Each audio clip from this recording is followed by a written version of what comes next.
तो हुजूर की सीरत नूर में हर शख्स के लिए हुजूर ने इज्जत और पैगाम रखा, हर शख्स के लिए, हर शख्स के लिए।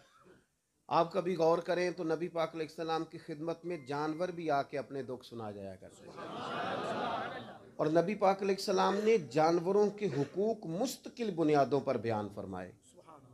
यानी इंसान की ज़रूरत थी जानवर का गोश्त खाना, तो वहाँ भी उसे बेरहम होने की इजाज़त नहीं दी। फरमाया एक शख्स को देखा कि बकरी ज़िबा कर रहा है, लेकिन वो उसके सामने ही छुरी तेज़ कर रहा है, तो महबूब ने फरमाया 2 दफ़ा मारना चाहते हो इसे, 2 दफ़ा मारना चाहते हो, इसकी आंखों से ओझल करके इस हथियार को तुम तेज़ करो, इसके हक का ख्याल करो। नबी पाक सल्लल्लाहु ताला अलैहि वसल्लम ने ना रस्तों के, रास्ता होता है ना, रस्तों के हुकूक बयान किए। फरमाया रस्तों के निशान ना मिटाना।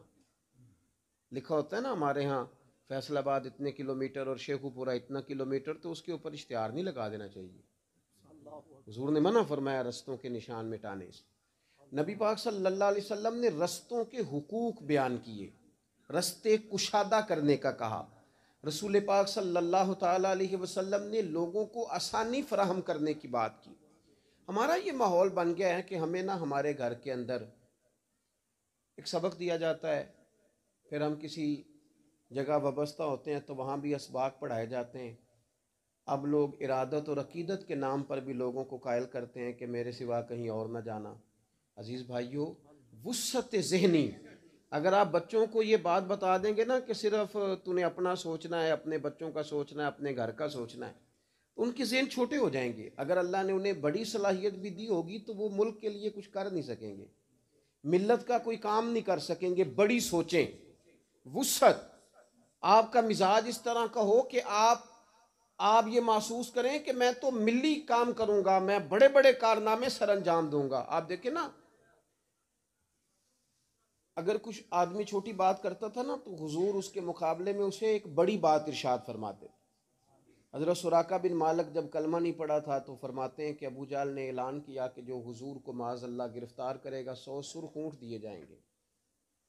हमारे यहाँ ना छोटा मुफाद नहीं रख लिया जाता, यानी छोटी सी बात होती है, महफिल मिलाद में भी 25,000 30,000 की छोटी बात, ये छोटा मुफाद है। आप तो बहुत बड़े आदमी हैं, आप तो रसूलुल्लाह सल्लल्लाहु अलैहि वसल्लम के सनाख हैं, आपकी तो अरबों खरबों में कीमत है, तो आप ये क्या बात कर रहे हैं? आप अपना मनसब तो देखें, आप अपना मनसब तो देखें भाई, और आप देखें बात कितनी छोटी कर रहे हैं। आपने कहाँ अपने आप को बंद कर लिया। सुराका बिन मालिक कहने लगे कि मैंने एक घोड़ा लिया, चूँकि ऐलान किया था अबू जाल ने कि जो हुजूर को गिरफ्तार करेगा 100 सुर्ख ऊँट। 100 सुर्ख ऊँट महंगे थे, आजकल हमारे पाकिस्तान में साहिवाल नस्ल की गाय महंगी होती है, फलाने नस्ल का बकरा महंगा है। एक सुर्ख रंग का ऊँट होता था, अरब में ज़रा महंगा होता था।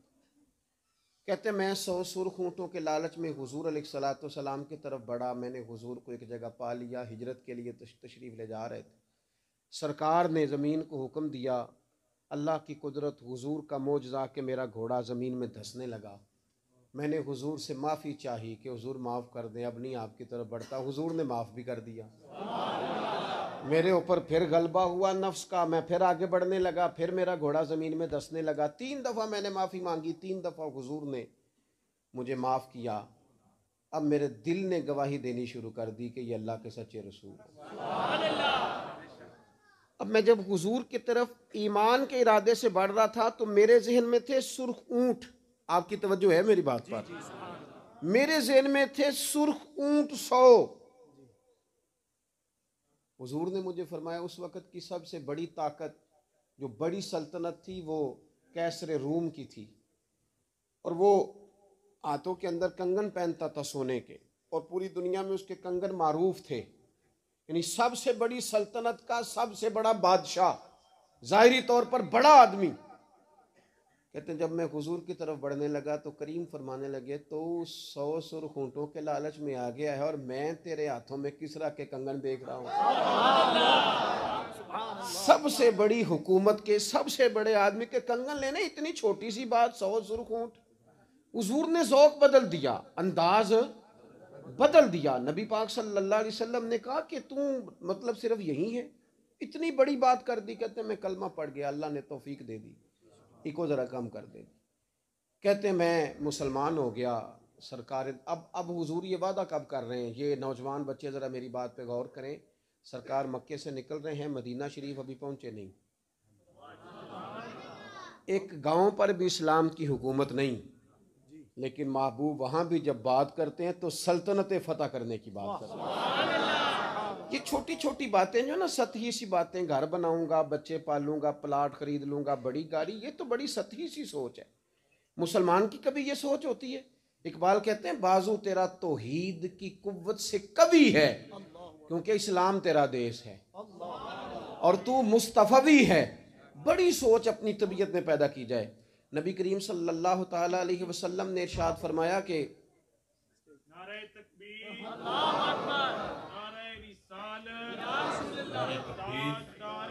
नारे रिसालत, ताजदारे खत्मे नबूवत, पूरे गुलशन अली फखर सदात, पीर सैयद अली शाह जी की दामत बरकातुहुम कुर्सी आप तशरीफ ले आए। मैं शाह साहब की बिला वेलकम करूंगा जनाब, तशरीफ रखिए।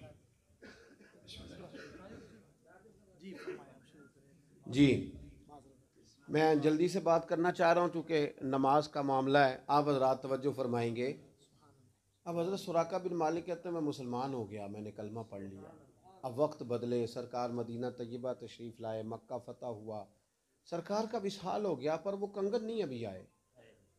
हज़रत सिद्दीक़ अकबर का विसाल हो गया, हुकूमत की, कंगन नहीं आए। सैयदना फ़ारूक आज़म का दौर आ गया, हज़रत सुराका बूढ़े हो गए थे, अब घर में रहते थे, उठा नहीं जाता था। अगर कोई शख्स कहता ना बड़े बीमार रहते हो, तो फरमाते परेशान ना हो जाओ, मेरे पास हज़रत इज़राइल नहीं आएंगे। कहा क्यों नहीं आएंगे? फरमाया इसलिए कि हुजूर ने फरमाया था कंगन आएंगे, जब तक कंगन नहीं ना आते उतनी देर तक मौत भी नहीं आएगी। हज़रत उमर फ़ारूक के ज़माना मुबारका में वो इलाका फ़तह हुआ, वो कंगन आए, बूढ़े हो गए थे, उठा नहीं जाता था, पोते भी ब्याहे गए, शादियाँ हो गई। आपने फरमाया दादा को बुलाओ।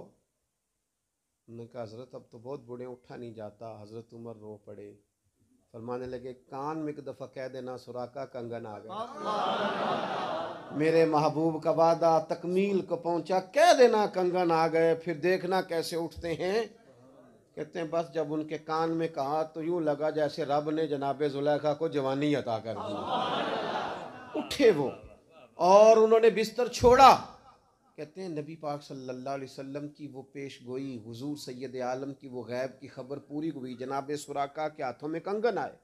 जवानों, हमें लगा दिया गया छोटी बातों पे, सतही सोचों पे। आप ज़रूर रहें, अगर आप किसी जमात को सही समझने लगे हैं, किसी पार्टी में ज़रूर रहें, लेकिन उसका मतलब ये तो नहीं कि दूसरा आपकी नज़र में बुरा हो गया।